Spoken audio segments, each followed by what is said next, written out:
Les 12 coups de midi, que devient Eric, le deuxième plus grand champion? Cette semaine, plusieurs champions emblématiques des 12 coups de midi se retrouvent à l'occasion du combat des maîtres. Parmi eux, les téléspectateurs pourront retrouver Eric, l'un des plus grands maîtres de midi éliminé en juin 2020. Que devient le candidat originaire du Morbihan depuis sa participation aux Jeux télévisés?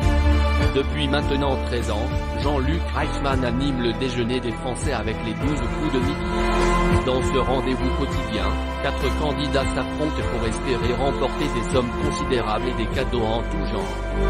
À coup de solides connaissances, certains brillent et s'illustrent en tant que maîtres de midi, comme le chouchou du public et de l'animateur, Paul Elrarat, ou bien la récemment éliminée, Céline.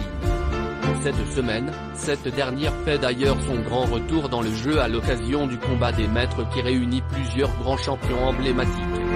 Parmi ceux venus briguer le prestigieux titre de maître des maîtres 2023 figure Eric, l'un des plus grands maîtres de midi sorti du jeu le 19 juin 2020.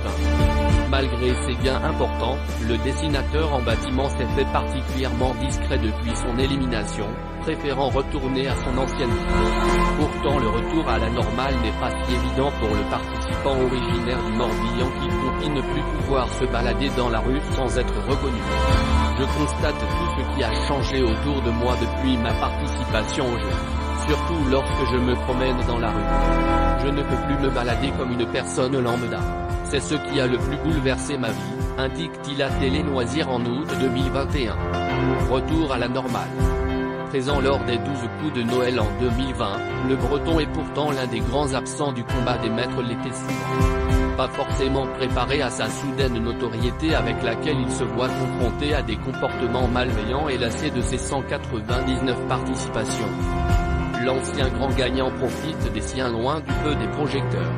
Outre les 12 coups de midi, la légende du programme n'est pas des plus partantes pour participer à une autre émission télévisée et préfère s'en tenir à celle qui a fait sa renommée. Côté vie privée et professionnelle, presque rien n'a changé. J'habite toujours mes lacs.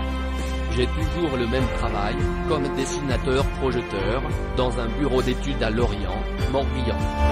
Confie-t-il à Ouest France en décembre 2021. Pour Eric, rien ne vaut la sérénité de l'anonymat.